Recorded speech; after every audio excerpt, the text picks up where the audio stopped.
ബിസ്മില്ലാഹ് അൽഹംദുലില്ലാഹ് വസ്സലാത്തു വസ്സലാമു അലാ റസൂലില്ലാഹ് വഅലാ ആലിഹി വസഹ്ബിഹി വമൻ ഇഹ്തദാ ബിഹുദാഹ് അമ്മാ ബഅദ്. നാം ഇപ്പോൾ കടന്നുപോയിക്കൊണ്ടിരിക്കുന്ന ഈ ഒരു പ്രത്യേക സാഹചര്യത്തിൽ ഏറെ പ്രസക്തമായ ഒരു പ്രവാചക വചനം എന്നെയും നിങ്ങളെയും ഓർമ്മപ്പെടുത്തുക എന്നതാണ് എൻ്റെ ഈ സംസാരത്തിന്റെ ഉദ്ദേശ്യം. അബ്ദുല്ലാഹിബ്നു മിഹ്സൻ റളിയല്ലാഹു അൻഹുവിൽ നിന്ന് ഇമാം ഇബ്നു മാജയും തിർമിദിയും ഒക്കെ ഉദ്ധരിച്ചിട്ടുള്ള സഹീഹായ ഹദീസ്. എന്താണ് നബി സല്ലല്ലാഹു അലൈഹി വസല്ലം പറയുന്നത്? മൻ അസ്ബഹ മിൻകും ആമിനൻ ഫീ സിർബിഹി മുആഫൻ ഫീ ജസദിഹി ഇൻദഹു ഖൂതു യൗമിഹി ഫകഅന്നമാ ഹീസത് ലഹു ദുനിയ. വളരെ പ്രസക്തമായ ഒരു വചനമാണ്. നിങ്ങളിൽ ആരെങ്കിലും നേരം പുലരുമ്പോൾ അവൻ തന്റെ സിർബിൽ സുരക്ഷിതനാണെങ്കിൽ, സിർബ് എന്നതിന് പണ്ഡിതന്മാർ അർത്ഥം കൽപ്പിച്ചിട്ടുള്ളത് താൻ സഞ്ചരിക്കുന്ന ഇടങ്ങൾ, മാർഗങ്ങൾ, വഴികൾ, പോകുന്ന കേന്ദ്രങ്ങൾ, ഇതൊക്കെയാണ്. മറ്റു ചിലർ അതിനെ വീടാണ് എന്നർത്ഥം കൽപ്പിക്കുകയുണ്ടായി.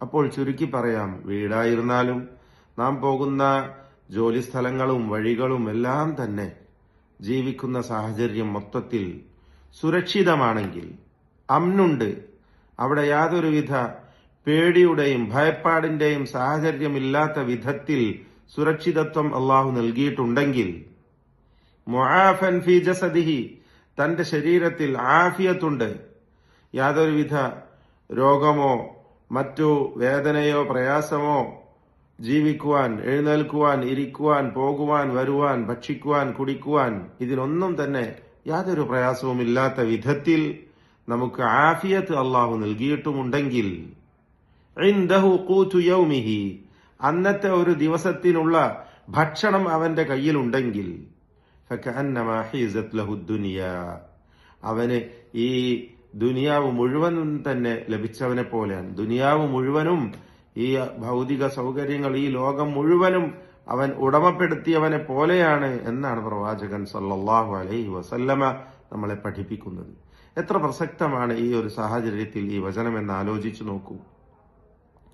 യുദ്ധം നമുക്ക് മേലെ ആശങ്ക ഉണ്ടാക്കിക്കൊണ്ടിരിക്കുന്ന, ഭയപ്പാട് ഉളവാക്കുന്നതായ ഒരു പ്രത്യേക സാഹചര്യത്തിൽ കുവൈത്തിൽ ഇരുന്നു കൊണ്ടാണ് ഞാനിത് പറയുന്നതെങ്കിലും ലോകത്തെവിടെയുമുള്ള ഏതൊരാൾക്കും ഏറെ പ്രസക്തമായ, എപ്പോഴും പ്രസക്തമായിട്ടുള്ള ഒരു വചനം കൂടിയാണിത്. അപ്പോൾ നാം അള്ളാഹു നമുക്ക് നൽകിയ അനുഗ്രഹത്തെക്കുറിച്ച് ഓർത്തു നോക്കുക. ഒന്നാമതായി പറഞ്ഞത് അമ്നിനെ കുറിച്ചാണ്, സുരക്ഷിതത്വം. ആരെയും ഭയപ്പെടേണ്ടതായ ഒരു സാഹചര്യമില്ലാത്ത വിധത്തിൽ വളരെ സുരക്ഷിതരാണ് നാം. അതേപോലെ ആരോഗ്യം അള്ളാഹു നമുക്ക് നൽകിയിട്ടുണ്ട്. രോഗികളെ പോയി കാണുമ്പോൾ അല്പം പോലും എഴുന്നേൽക്കാൻ കഴിയാത്ത വിധത്തിൽ ശയ്യാവലംബികളായിട്ടുള്ള രോഗികൾ, സ്വയം വൃത്തിയാക്കാൻ പോലും കഴിയാതെ, ചിലർക്ക് ബോധമില്ലാതെ അങ്ങനെയൊക്കെ കിടക്കുന്ന രോഗികളെ നാം ഹോസ്പിറ്റലിൽ പോയി സന്ദർശിച്ചു നോക്കുക. അപ്പോഴാണ് നമുക്ക് അള്ളാഹു നൽകിയ ആരോഗ്യത്തിന്റെ വില നമുക്ക് മനസ്സിലാവുക. അതേപോലെ ഈ ഒരു ദിവസം നമുക്ക് ഭക്ഷിക്കുവാൻ ആവശ്യമായ ഭക്ഷണം അള്ളാഹു നമുക്ക് നൽകിയിട്ടുണ്ട്. നാം അത് ഉടമപ്പെടുത്തിയിട്ടുണ്ട്. മറ്റൊരാളുടെയും മുമ്പിൽ കൈനീട്ടേണ്ട ആവശ്യമില്ലാത്ത വിധത്തിൽ നമ്മുടെ കയ്യിൽ ഭക്ഷണമുണ്ട്. ഇത്രയും അനുഗ്രഹങ്ങളെല്ലാം അള്ളാഹു ചെയ്തു തന്നിട്ടുണ്ടെങ്കിൽ അവനെ ഓർക്കുക, അവനെ നന്ദിയുള്ളവനായി ജീവിച്ചുകൊള്ളുക. ദുനിയാവ് മുഴുവനും നമുക്ക് ലഭിച്ചവരെ പോലെ ഏറ്റവും വലിയ ധനികനാണ് നാം എന്ന ബോധം നമുക്കെപ്പോഴും ഉണ്ടായിരിക്കേണ്ടതാണ്. അള്ളാഹുവിന് സ്തുതി പറയുക, എപ്പോഴും അള്ളാഹുവിനെ ഓർക്കുകയും അവനെ സ്തുതിച്ചുകൊണ്ടിരിക്കുകയും ചെയ്യുക.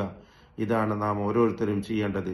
നമ്മുടെ അനുഗ്രഹങ്ങളെ നിലനിർത്തണമെങ്കിൽ അള്ളാഹുവിനെ സ്തുതിക്കുന്നതിലൂടെ, അവന് നന്ദി പറയുന്നതിലൂടെ മാത്രമാണ് അത് നിലനിൽക്കുക എന്നും നാം തിരിച്ചറിയുക. അള്ളാഹു നമുക്ക് യാതൊരു പ്രയാസവും വരുത്താതെ എല്ലാവിധ തിന്മകളിൽ നിന്നും, കെടുതലുകളിൽ നിന്നും, പ്രയാസങ്ങളിൽ നിന്നും നമ്മെയും നമ്മുടെ സമുദായത്തെയും കാത്തുരക്ഷിക്കുമാറാവട്ടെ. وآخر دعوانا أن الحمد لله رب العالمين وصلى الله وسلم وبارك على عبده ورسوله محمد وعلى آله وصحبه أجمعين والحمد لله رب العالمين والسلام عليكم ورحمة الله وبركاته.